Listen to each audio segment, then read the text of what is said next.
ITI electrical adventure में आपका स्वागत है। हम पहले 25 क्वेश्चन को हल कर चुके हैं। बचे हुए 25 क्वेश्चन का हल हम आज करेंगे। ठीक है, तो ये सेकेंड सेमेस्टर का NCVT के द्वारा जो कंडक्ट किया गया एग्ज़ाम वो वाला पेपर है। ठीक है, तो ये सेकेंड ईयर के लिए बहुत महत्वपूर्ण है, जिसमें DC इलेक्ट्रॉनिक्स पूछा गया है। इसमें बहुत डीपली इलेक्ट्रॉनिक्स को पूछा गया है और बहुत ही सावधानी पूर्वक उत्तर को बहुत रिसर्च करके, बहुत सर्च करके आपको दिया गया है और कोशिश है कि इसमें 0% त्रुटि रहे। ठीक है, तो जितने क्वेश्चन हैं आप चाहें तो अगर आपको नहीं आते हैं तो उसे श्रृंखलाबद्ध आप उसे लिख सकते हैं। ठीक है, तो आगे का मैं जो क्वेश्चन 25 को हम यहाँ पे हल कर देते हैं, सोचेंगे कम से कम समय आपका यहाँ पे लिया जाए। तो 26 नंबर क्वेश्चन, एक DC यौगिक मोटर और में रेगुलेटर के लिए निर्धारित किया जाता है। तो अगर इंग्लिश इसका वर्जन कहें तो DC यौगिक मोटर यानी कंपाउंड मोटर की बात कर रहा है, कंपाउंड मोटर की बात कर रहा है। तो कह रहा है कि इन ए DC compound motor field regulator is provided. जो फील्ड यानी क्षेत्र, यहाँ पे क्षेत्र दिया है, यानी कह रहा है अगर फील्ड रेगुलेटर जो है के लिए निर्धारित किया, किसके लिए नहीं निर्धारित किया जाता है, यही यहाँ पे इन्होंने पूछ रखा है। ठीक है, तो जो फील्ड रेगुलेटर फ्लक्स नियंत्रण के लिए, एम्पीयर धारा नियंत्रण के लिए इनमें से कोई नहीं, या आंशिक रूप से क्षेत्र चुंबक को खत्म करने के लिए। तो देखा जाए, जो देखिए जो DC यौगिक मोटर्स में जो क्षेत्र धारा आपकी होती है वो फ्लक्स नियंत्रण के लिए यूज किया जाता है। फ्लक्स नियंत्रण यानी जब इसके फ्लक्स को, यानी देखिए जो इसका स्पीड होता है DC मोटर का, वो फ्लक्स के यानी बैक EMF के व्युत्क्रमानुपाती होता है, फील्ड फ्लक्स के व्युत्क्रमानुपाती। यानी फील्ड फ्लक्स बढ़ेगा तो आपका स्पीड घटेगा, और स्पीड बढ़ेगा तो फ्लक्स आपका घटेगा, यही होता है। यानी जब उसका रेगुलेटर हम जब फील्ड के सीरीज में लगाते हैं तो ये क्या करेगी, धारा को कम कर देगी, तो फील्ड फ्लक्स कम हो जाएगा और हमारे मोटर की स्पीड क्या हो जाएगी, बढ़ जाएगी। और पूछा है वर्ग B पुश पुल एम्पलीफायर की दक्षता यानी एफिशिएंसी क्या होती है। यानी ये efficiency of class B push pull amplifier की अधिकतम जो दक्षता है क्या हो सकती है, 25%, 50% या 60% या 78%। देखिए क्लास B टाइप जो आपका एम्पलीफायर है उसकी दक्षता अधिकतम 78.5% होती है और घट के वो लगभग 50 तक होती है, यानी 50 से 78.5 होता है। ठीक है, ये याद रखिए, 78.5 होता है, याद रखिएगा। 50 से 78.5 तक होता है। तो इसका ऑप्शन नंबर आपका ख सही होगा। अधिकतम दक्षता आपकी पुल पुश की कितना होती है, 78.5%। ठीक है, बहुकंपन 28 नंबर का है। देखिए बहुकंपन होता है, इसे कहते हैं मल्टी वाइब्रेटर, इसे कहेंगे मल्टी वाइब्रेटर, याद रखिएगा। तो मल्टी वाइब्रेटर इज यानी क्या होता है, तो विश्राम दोलक यानी रिलैक्सेशन आइसोलेटर, एम्पलीफायर, और लास्ट वाला पूछा है, कहा है कि एम्यूरेटर। ठीक है, एटोनेटर, और उसके बाद गौहर रेक्टिफायर। यानी जो मल्टी वाइब्रेटर होता है क्या होता है, तो एक होता है विश्राम दोलक, विश्राम दोलक इसे कहा जाता है। इंग्लिश में बात करें तो ये होगा, कहेंगे हम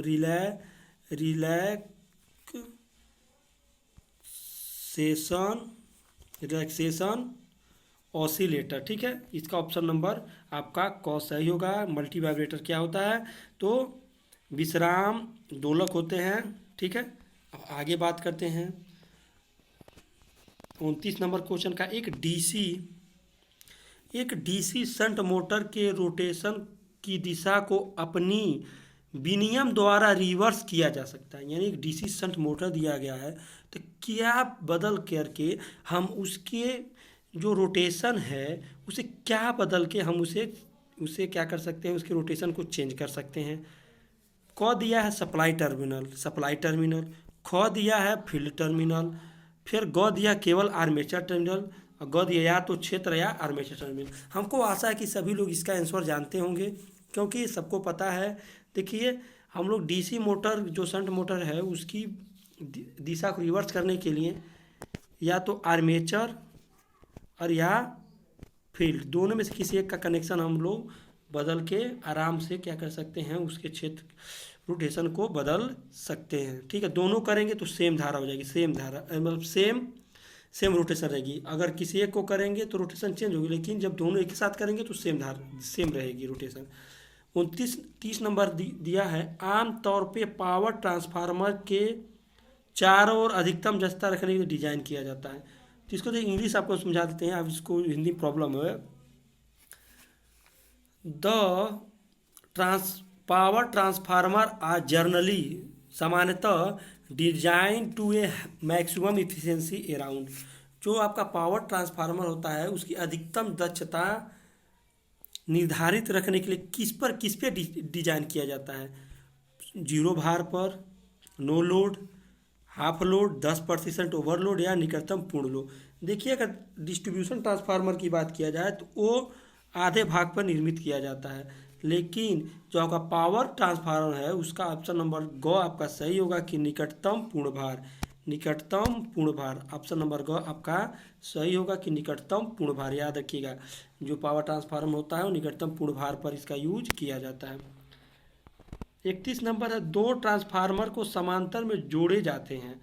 ट्रांसफार्मर समान प्रतिशत इम्पीडेंस नहीं होने पर इसका परिणाम होगा। यानी जब 2 ट्रांसफार्मर है, जब उन्हें पैरेलल में कनेक्ट किया जाता है तो उनका जो इम्पीडेंस है वो समान नहीं है, तो क्या दिक्कत उत्पन्न हो सकती है, क्या प्रॉब्लम हो सकती है।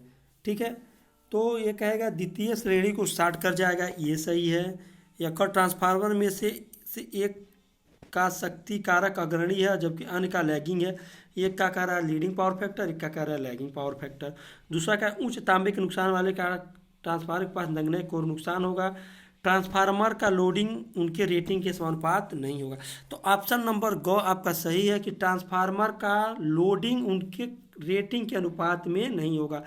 यानी जो केवीए रेटिंग है, मान लीजिए 25 का है केवीए का है, एक 10 केवीए का है, तो क्या होगा जब 10 और 25 केवीए का है तो इसमें क्या होगा कि अगर इम्पीडेंस इसका समान नहीं होगा, अगर रेजिस्टेंस जो आपका हमारा होता है समान नहीं रहा दोनों का, तो क्या होगा, तो इस जो लोडिंग होगी वो अपने रेटिंग केवीए के अनुसार ये नहीं लेंगे।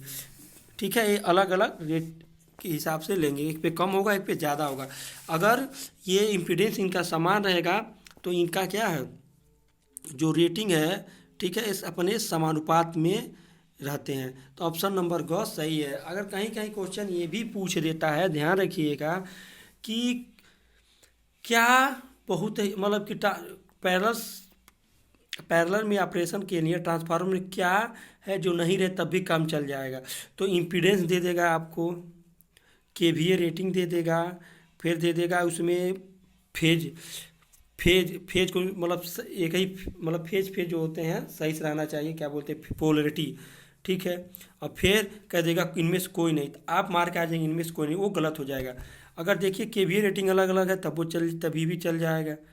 ठीक है, लेकिन इम्पीडेंस जो है आपका होना बहुत ही ज़रूरी होता है, और फेज जो आपका फेज भी समान होने चाहिए। ठीक है, फिर 32 नंबर है दिन और रात के समय वायुमंडलीय तापमान विचलन के ट्रांसफार्मर कूलिंग आयल के आयतन परिवर्तन ट्रांसफार्मर के किस भाग द्वारा ध्यान रखा जाता है। ध्यान रखिए, 32 नंबर कह रहा है the change in volume of transformer cooling oil due to variation of atmosphere temperature during day and night is taken care of by which part of transformer.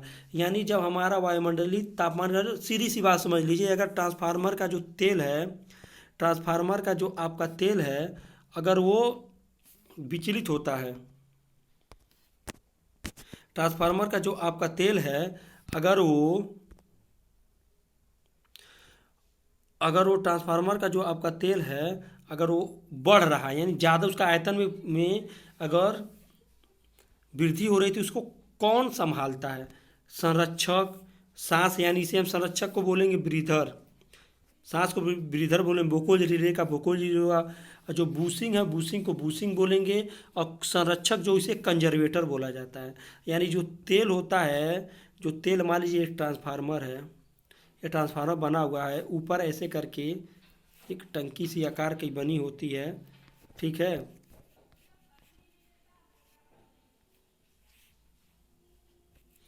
ठीक है, जब ये कंजर्वेटर जब आपका लगा हुआ है तो इसमें जब आयतन में तेल का जब प्रसार होता है तो इसका कंजर्वेटर ये अपने अंदर क्या करता है, इसे समाहित कर लेता है। तो ऑप्शन नंबर आपका क सही होगा, कंजर्वेटर, कंजर्वेटर होगा, ठीक है।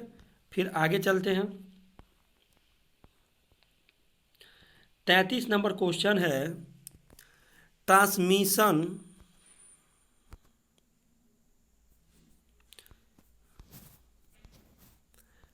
कि ट्रांसमिशन लैमिनेशन के द्वारा, ट्रांसफार्मर लैमिनेशन के द्वारा एक दूसरे विद्युत रोधी होते हैं। 33 नंबर क्या है, अगर इंग्लिश में इसकी बात करें तो ये कह रहा है the transformer laminations are insulated from each other by, मतलब ईच अदर बाय किसको करता है, तो वार्निश का पतला आवरण। हम जब ट्रांसफार्मर जब उसको वार्निशिंग करते हैं, लेमिनेशन करते हैं, जो उसकी पत्तियाँ होती हैं, तो वार्निश का हम लोग क्या करते हैं, इसमें पतला सा एक आवरण डाल देते हैं, ठीक। तो ऑप्शन नंबर आपका ख सही होगा, ठीक है। अभ्रक की पट्टी नहीं होती है, पेपर भी यूज नहीं होता ट्रांसफार्मर में, ठीक है। वार्निश की पतली आवरण होती है, ठीक है। 34 नंबर, किस प्रकार के वाइंडिंग का उपयोग 3 फेज सेल प्रकार ट्रांसफार्मर में किया जाता है। किस प्रकार के वाइंडिंग का, सेल टाइप ट्रांसफार्मर, देखिए सेल टाइप कहा है, कोर टाइप नहीं कहा। वृत्ताकार, वृत्ताकार तो आपका नहीं होगा यहाँ पे वाइंडिंग। बेलनाकार, क्योंकि बेलनाकार भी नहीं हो सकता क्योंकि कोई रोटर नहीं है। आयताकार, आयताकार तो आपका होगा किसमें, क्या बोलते हैं, कोर टाइप में। सैंडविच प्रकार की, यानी सैंडविच प्रकार की जो बाइंडिंग होती है सेल टाइप ट्रांसफार्मर में होती है, ये याद रखिएगा, ठीक। 35 नंबर इन्होंने कहा है कि एक CRO में निम्नलिखित में कौन सा इलेक्ट्रॉन गन का एक भाग नहीं, इलेक्ट्रॉन गन जो CRO होता है उसमें इलेक्ट्रॉन भाग क्या होता है, वही इन्होंने पूछ रखा है, ठीक है। तो ऑप्शन नंबर ए है कैथोड, ग्रिड और त्वरक एनोड, यानी अगर इंग्लिश में बात करें तो कहें कैथोड, ग्रिड, एसेलरेटिंग एनोड, जो हमारा आगे पीछे मतलब त्वरण उत्पन्न करता है, एसिलेटेड होता है, ठीक है।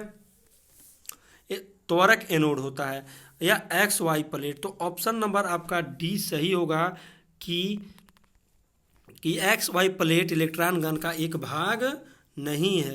बहुत आप इसे डीपली अध्ययन करेंगे तब आपको पता चलेगा क्या क्या होता है, ठीक है। बहुत अच्छे अच्छे क्वेश्चन इन्होंने पूछ रखा है। निम्मी का जो क्वेश्चन है बहुत इसी तरह हार्ड हार्ड आता है क्वेश्चन, बहुत डीपली पढ़ना पड़ता है। 35 नंबर के बाद 36 नंबर, निम्न में से किसी एक अंतर का उपयोग केवल AC धारा मापने के लिए किया जाता है। स्थायी चुंबकीय मीटर, तो ऑप्शन नंबर फर्स्ट क्या है आपका, गलत है। AC के लिए हम लोग मूविंग कॉइल स्थायी नहीं करते हैं। फिर कहा moving iron volt meter, volt meter से हम धारा का नामापन नहीं करेंगे, ठीक। अब बचा है सेकेंड और फोर्थ, इंडक्शन प्रकार का एमीटर, हाँ इससे हम AC धारा माप सकते हैं। फिर आया है मूविंग आयरन, इससे भी AC धारा माप सकते हैं, लेकिन ऑप्शन नंबर आप यहीं पे तुरंत गलती करके चले आएंगे, मारेंगे ऑप्शन नंबर ग, सेकेंड और थर्ड, क्योंकि दोनों मापते हैं धारा। लेकिन आप क्वेश्चन की लैंग्वेज को पढ़िए और समझिए, निम्नलिखित में से किस यंत्र का उपयोग केवल AC धारा मापने में, केवल AC, तो मूविंग आयरन दोनों को मापता है, AC DC दोनों को, लेकिन जो इंडक्शन प्रकार का एमीटर होगा ये सिर्फ आपका AC मापेगा, क्योंकि DC में इंडक्शन उत्पन्न नहीं होता है। तो ऑप्शन नंबर आपका सेकेंड यानी ख क्या होगा, बिल्कुल सही होगा। ये वाले गलत हैं सब, ठीक है। तो ऑप्शन नंबर ख आपका सही है। बहुत बारीकी से आप इसे अध्ययन करिए तो आपको पता चल जाए, इंडक्शन प्रकार का एमीटर होता है, केवल AC धारा मापेगा। एक आइसोस्कोप संकेत करता है, अगर हम बात करें इंग्लिश में तो कहेगा एन आइसोस्कोप इंडिकेटेड, जो आइसोस्कोप होता है जो इंडिकेटेड होता है वो क्या आपको दिखाता है, तो ऑप्शन नंबर वोल्टेज के शीर्ष मान, क है वोल्टेज का यानी वोल्टेज का शीर्ष मान, वोल्टेज का DC मान, सी है RMS मान और डी है औसत मान। तो जो आपका एसिलोस्कोप होता है, अगर इंग्लिश में बात करें हम तो कहेंगे an oscilloscope indicated peak to peak value of voltage, voltage का शीर्ष से शीर्ष मान। ख कह रहा है वोल्टेज का डीसी मान, वैल्यू ऑफ डीसी वोल्टेज। सी कह रहा है आरएमएस वैल्यू, और घ कह रहा है एवरेज वैल्यू। तो जो आपका एसिलोस्कोप होता है वो वोल्टेज का शीर्ष से शीर्ष मान को बताता है। ऑप्शन नंबर क आपका क्या है, यानी ये आपका सही है। फिर कह रहा है 38 नंबर, एक बैलास्टिक गैल्वेनोमीटर में डिफ्लेक्टिंग टार्क के समानुपाती होता है। एक बैलास्टिक गैल्वेनोमीटर याद रखिएगा, गैल्वेनोमीटर का काम क्या होता है, तभी आप इसको कर पाएंगे। तो एक बैलास्टिक गैल्वेनोमीटर में डिफ्लेक्टिंग टार्क समानुपाती होता है। इंग्लिश में बात करते इंग्लिश में सुन लीजिए आप। In a ballistic galvanometer the deflecting torque is proportional to, किसके समानुपाती होता है, कॉइल के धारा के, कॉइल के धारा के वर्ग के, कॉइल के धारा का वर्गमूल, मापे गए साइन का। तो देखिए आप इसका अगर सही आंसर की हम बात करें तो सही आंसर आपका होगा ऑप्शन नंबर क। कॉइल के धारा क्या होगा, इसकी डिफ्लेक्टिंग क्या होती है, समानुपाती है। जो आपका गैल्वेनोमीटर होता है इसी प्रकार के होते हैं, धारा इधर से बहती इधर बताता है, इधर से बहती है तो इधर बताता है डायरेक्टली, ठीक है। तो गैल्वेनोमीटर जो धारा के क्या होती है, कॉइल के धारा के क्या होती है, समानुपाती होती है। समझ में आ गया। इधर से धारा चलेगी तो इधर इंडिकेट करेगा, इधर से धारा चलेगी तो इधर इंडिकेट करेगा, बीच में जीरो रहेगा, ठीक है। गैल्वेनोमीटर यही होता है। आगे बढ़ते हैं। एक यंत्र की त्रुटि सामान्यतः के प्रतिशत में दी जाती है। 39 नंबर क्वेश्चन इंग्लिश में सुन लीजिए क्योंकि आपको थोड़ा सा दिक्कत होगी। The error of instrument is normally given as percentage of, जो आपके इंस्ट्रूमेंट में जो एरर दिया रहता है, त्रुटि मान दिया होता है, वो जनरली यानी सामान्यतः तो किसका परसेंटेज होता है, तो मापे गए मान का परसेंटेज त्रुटि दिया जाता है। ख है पूर्ण मान का, ग है मध्य मान का, और घ है आरएमएस मान का। एक बात ध्यान रखिएगा कि जो भी आपकी त्रुटि दी जाती है, मान लीजिए आपका ये स्केल पैमाना है, आप यहाँ से इसका वोल्टमीटर है आपका, यहाँ से नापता इधर से जितना दिया गया है, इसमें जो भी त्रुटि होगी ये पूरा जो स्केल दिया होता है इसकी त्रुटि होती है, ना कि आपके आरएमएस मान की त्रुटि होगी, ना मध्य मान की, ना मापे गए मान की त्रुटि होगी। जब पूर्ण पैमाने का मान का वो क्या होता है, त्रुटि होती है, जिसे हम इंग्लिश में कहेंगे फुल स्केल वैल्यू का हम लोग त्रुटि यहाँ पे रहता है। ध्यान रखिए, ख का ये होगा फुल स्केल वैल्यू का क्या होता है, त्रुटि होता है। 40 नंबर है, यदि यंत्र का विस्तृत रेंज हो तो यंत्र को होना चाहिए विस्तृत रेंज। इंग्लिश में इसका हम देखेंगे तो कहेगा if the instrument is have a wide, विस्तृत रेंज हो तो यंत्र को, wide range the instrument should have, यानी वाइड रेंज यानी आपका विस्तृत रेंज बहुत बड़ा है तो क्या होना चाहिए, रैखिक पैमाना, वर्ग का नियम का पैमाना, घातीय पैमाना या लघुगणकीय पैमाना। तो ऑप्शन नंबर आपका यहाँ पे देखा जाए, इंग्लिश के ऑप्शन की बात करें तो लीनियर स्केल, स्क्वायर लो स्केल, एक्सपेंशनल स्केल, लॉगरिथम स्केल। जब देखिए जब आपका रेंज जो होता है बहुत विस्तृत है, वहाँ पे जो पैमाना होना चाहिए तो लॉगरिथम स्केल होना चाहिए, लॉगरिथम स्केल, लघुगणकीय स्केल। बहुत अच्छा क्वेश्चन है, इसे याद रखिएगा, लघुगणकीय स्केल कहा जाएगा।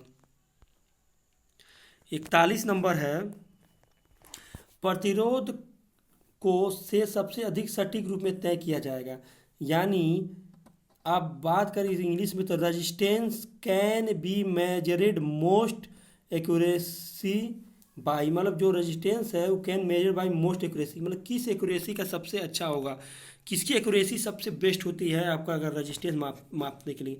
वोल्ट एमीटर विधि, ब्रिज विधि, मेगर विधि और मल्टीमीटर विधि।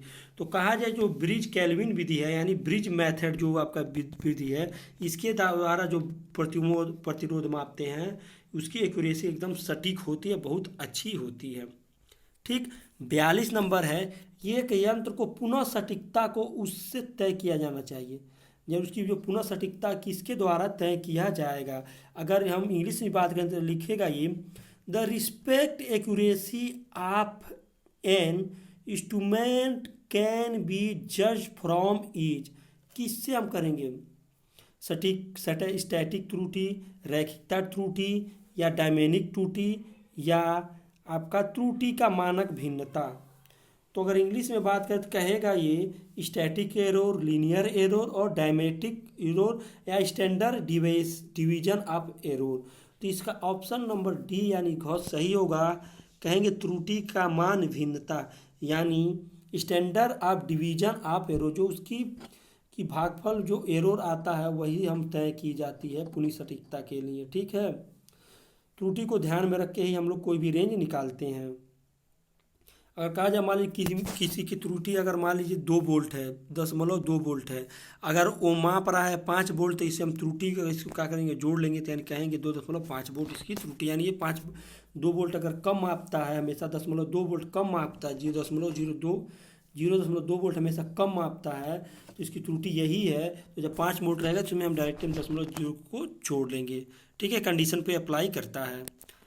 निम्नलिखित में कौन सा एमीटर एक रेखीय पैमाना है। जो रेखीय पैमाना यानी कहे तो हम लोग रेखीय पैमाना की हम बात करें तो यानी आप कहा जा सकता है कि जो डायरेक्टली सीधा ओम का नियम ज़्यादातर फॉलो करता है। ठीक है, यही हम कह सकते हैं।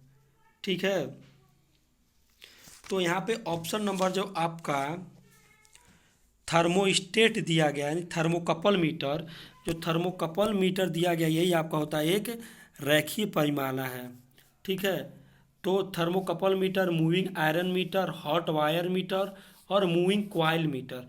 ध्यान रखिएगा, इंग्लिश है मूविंग आयरन यानी मूविंग क्वाइल और हॉट और मीटर। तो थर्मोकपल आपका एक रेखीय पैमाना है, लीनियर है। ठीक है, आगे आते हैं 44 नंबर है, संकेत एच एफ ई हाइफ इज द सेम इज किसके बराबर है।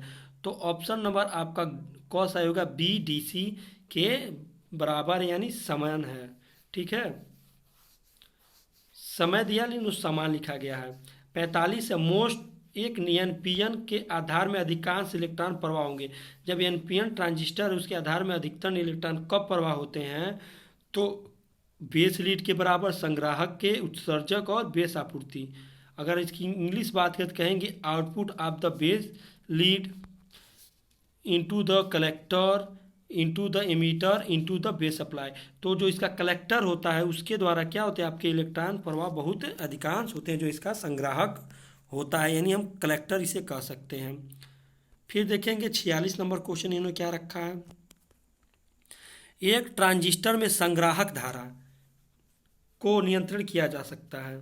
तो 46 नंबर है, in a transistor collector current is controlled by, किसके द्वारा हम करंट को कंट्रोल करेंगे। ठीक है, एक ट्रांजिस्टर में जब कलेक्टर करंट इज कंट्रोलेड तो संग्राहक वोल्टेज के द्वारा, बेस धारा यानी बेस करंट, संग्राहक प्रतिरोध यानी कलेक्टर रेजिस्टेंस, या उपरोक्त में से सभी।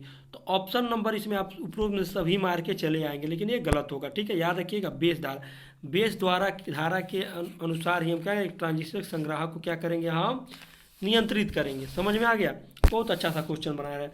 47 नंबर है, कुल उत्सर्जक धारा है, टोटल उत्सर्जक यानी एक ट्रांजिस्टर में टोटल उत्सर्जक धारा क्या होगी, यानी हम कहें तो आई ई बराबर क्या होगा, तो आई वी बराबर होगा आई बी उत्सर्जक धारा प्लस आई सी, यानी ऑप्शन नंबर आपका ग सही है, आई बी बटे आई सी, यानी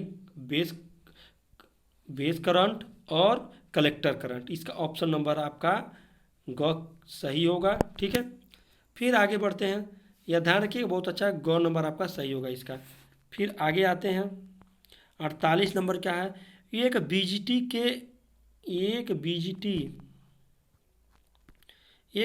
के आधार पर यानी उसके बेस पर डीसी इनपुट प्रतिरोध क्या होगा। तो बहुत अच्छा है, तो इसका डीसी इनपुट होगा बीटा डीसी आर ई, यानी आप इसे लिखेंगे बीटा डीसी आर ई। ठीक है, इसका यही होगा आपका बीजीटी का इनपुट रेजिस्टेंस इन बेस का। ठीक है, फिर आगे बात करेंगे ऑप्शन नंबर इसका, देखिए ग सही है। ठीक है, फिर 49 नंबर है, को वांछनीय एनआईड टू गेट वोल्टेज लेवल पर घुमाने के लिए बाह्य रूप में प्रोग्राम किया जाता है। बाह्य रूप में प्रोग्राम, अगर हम इसकी इंग्लिश की बात करें तो ये कहेगा what is the DC input resistance at the base of BGT. BGT का बेस क्या होगा? ठीक है, तो इसका ऑप्शन होगा पीयूटी। देखिए मैं इसका इससे मैं ध्यान से उतर गया, पीयूटी का फुल फॉर्म में बता देता है, नहीं भूल गया हूँ। आपको एक फेर दिया है, आपको एक एसी फैन मोटर की गति नियंत्रित करने के लिए बहुत दक्ष थायरिस्टर की आवश्यकता है। उपयोग करने के लिए एक अच्छा डिवाइस है, एक 4 लेयर डायोड, एक पीयूटी, एक ट्रायक, एक बीजीटी। तो ऑप्शन नंबर देखिए, जो डीसी जो आपका मोटर है उसको नियंत्रित करने के लिए सबसे आसान सी विधि आपका एक ट्रायक विधि है। इसके द्वारा हम उसकी उच्च इफिशियंसी भी रखेंगे और वो अच्छे से उसकी गति को भी नियंत्रण किया जा सकता है। 50 क्वेश्चन का टोटल हल कर चुके हैं। पार्ट 1 में 25 और पार्ट 2 में टोटल 50 हो चुके हैं। 25-25 हमने कर रखे हैं। आप अगर इसको देख रहे हैं तो पार्ट फर्स्ट को भी देख लीजिए। आगे में मैंने एक पेपर को अपलोड कर चुके हैं। आज के लिए बस इतना ही, फिर मिलते हैं नेक्स्ट वीडियो में।